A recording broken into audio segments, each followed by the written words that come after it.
ইসরায়েলের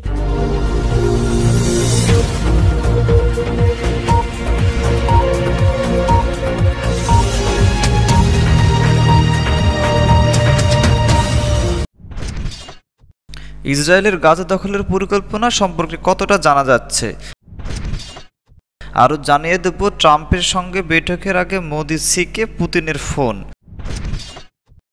আরও জানিয়ে দেব যুক্তরাজ্য নিষিদ্ধ ঘোষিত প্যালেস্টাইন অ্যাকশন গ্রুপের পক্ষে বিক্ষোভে লন্ডনে পার্লামেন্ট স্কয়ার থেকে অন্তত 466 জনকে গ্রেপ্তার করেছে মেট্রোলিয়ান পুলিশ।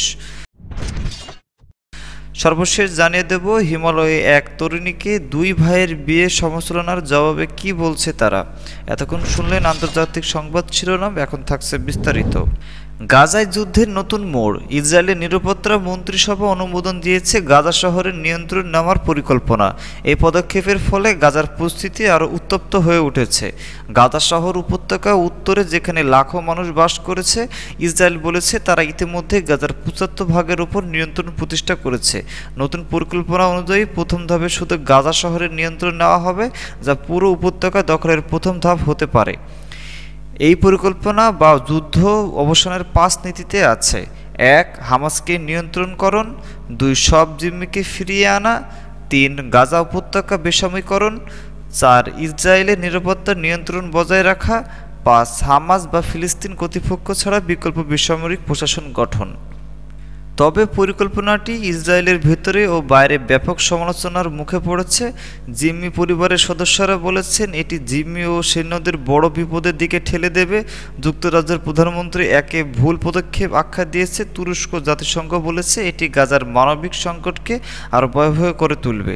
প্যালেস্টাইন ন্যাশনাল ইন্টারভিউ একে সরাসরি যুদ্ধবিরোধের ঘোষণা বলে মন্তব্য করেছে।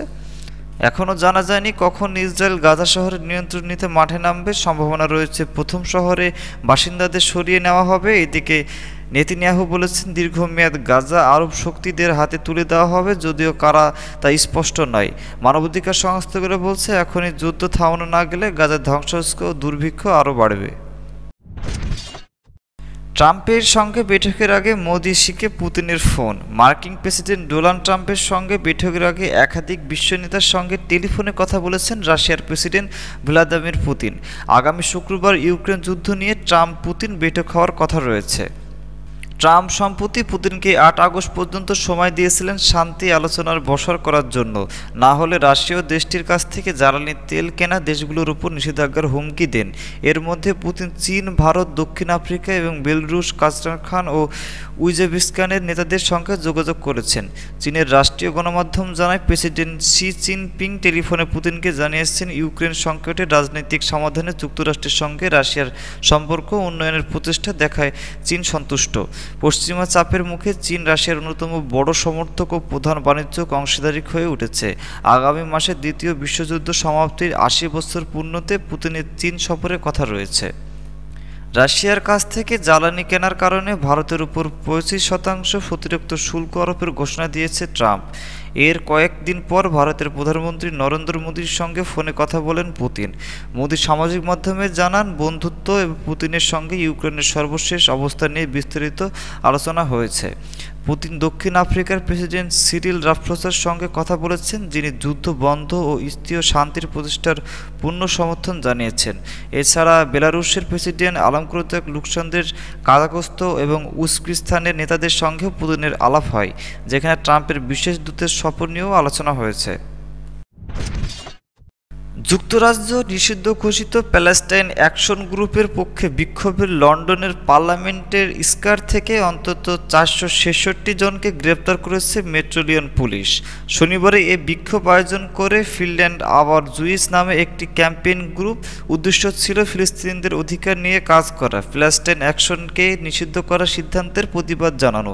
বিক্ষোভ শুরুর সময় সেখানে ছিল প্রায় 500 থেকে 600 জন, যাদের মধ্যে দর্শক, সাংবাদিক এবং সাধারণ অংশগ্রহণকারীরাও ছিলেন।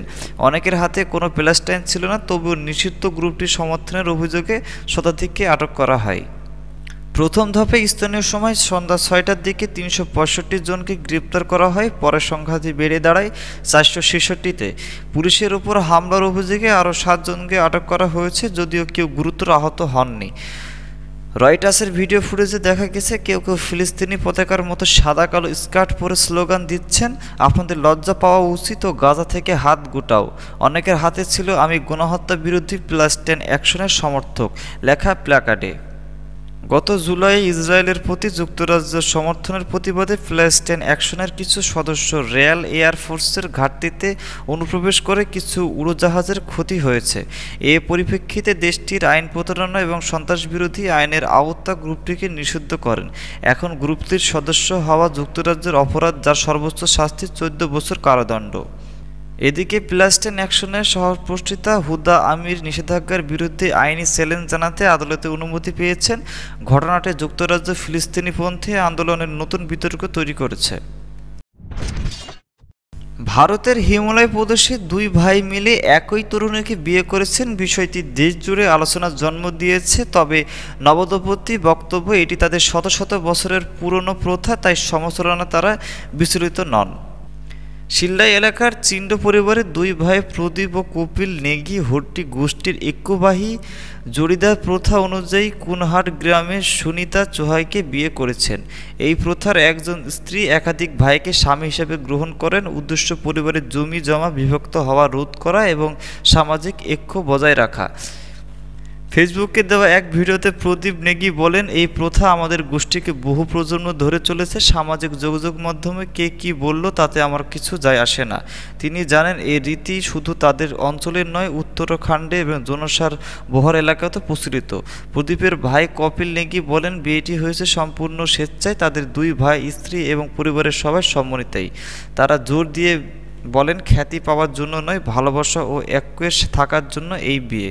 প্রদীপ অনুরোধ করেন, আমাদের সমালোচনা করবেন না, আমাদের নিজেদের জীবন আছে আর আমার এতে সুখী। বিয়ের অনুষ্ঠান হয় শিরোরম জেলার স্ট্রাংগিরির এলাকায়। গত 12 জুলাই থেকে টানা 3 দিন ছিল নাচ, স্থানীয় লোকগান আর গ্রামীণ উৎসবের আবহ। হট্টি গোষ্ঠীর এই বহুপতি প্রথার বড় ভাইকে সন্তানের আইনগত পিতা হিসেবে ধরা হয়।